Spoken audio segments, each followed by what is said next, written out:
jumpa lagi dengan saya, Indri Astuti, dalam Belajar Daring Bahasa Indonesia. Kali ini kita akan mempelajari tentang unsur yang membentuk fabel dan jenis fabel berdasarkan alurnya. Simak baik-baik penjelasannya ya.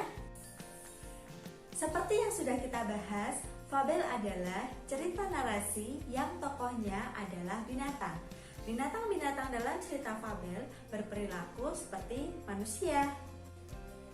Unsur-unsur yang membentuk fabel adalah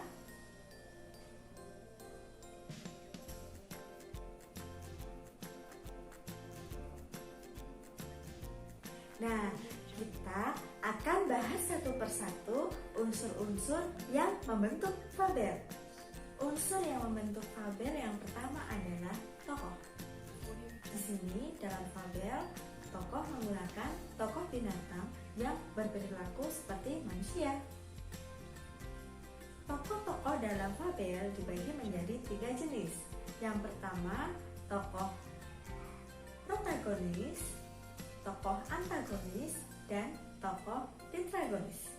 Tokoh protagonis adalah tokoh yang sering dibicarakan, yang sering muncul, dan yang menjadi pusat cerita. Yang kedua, tokoh antagonis. Tokoh antagonis adalah tokoh yang memiliki perilaku buruk. Dan yang ketiga, tokoh tetragonis. Tokoh tetragonis adalah tokoh pembantu atau tokoh tambahan. Unsur pembentuk fabel yang kedua adalah watak. Watak dalam fabel dapat disimpulkan melalui tindakan tokoh, penggambaran tokoh, dialog tokoh, monolog, dan komentar atau narasi penulis. Unsur yang ketiga adalah setting atau latar. Seperti pada unsur-unsur cerita yang lain, setting atau latar ada 3 macam, yaitu latar tempat, latar waktu, latar suasana, atau latar sosial. Unsur yang keempat adalah tema. Tema adalah gagasan yang mendasari cerita. Unsur yang terakhir adalah amanat. Amanat adalah pesan yang disampaikan oleh penulis melalui cerita. Amanat dapat disimpulkan melalui sikap penulis terhadap permasalahan yang diangkat pada cerita. Nah, itu tadi unsur-unsur yang membentuk fabel. Selanjutnya akan kita lanjutkan pada jenis fabel berdasarkan alur ceritanya. Jenis fabel berdasarkan rangkaian peristiwanya ada 2 macam. Yang pertama, fabel dengan koda. Yang kedua, fabel tanpa koda. Koda adalah amanat yang disampaikan oleh pengarang. Kita bahas satu persatu ya. Yang pertama, fabel dengan koda.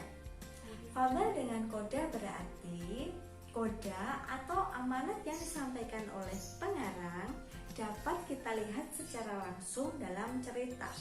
Jadi, koda tersurat di bagian akhir cerita, seperti pada bagian di samping ini. Yang kedua, fabel tanpa koda. Fabel tanpa koda berarti koda atau amanat yang disampaikan oleh penulis tersirat di dalam cerita. Jadi, koda tidak bisa kita lihat secara langsung atau tidak dapat kita baca secara langsung karena koda atau amanatnya tersirat secara keseluruhan di dalam ceritanya.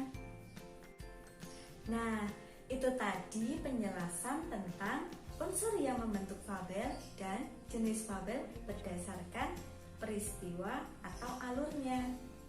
Sudah paham bukan? Apabila ada pertanyaan atau belum jelas, bisa tinggalkan pertanyaan di kolom komentar ya. Saya tunggu. Sampai jumpa pada pembahasan selanjutnya. Sampai jumpa. Terima kasih.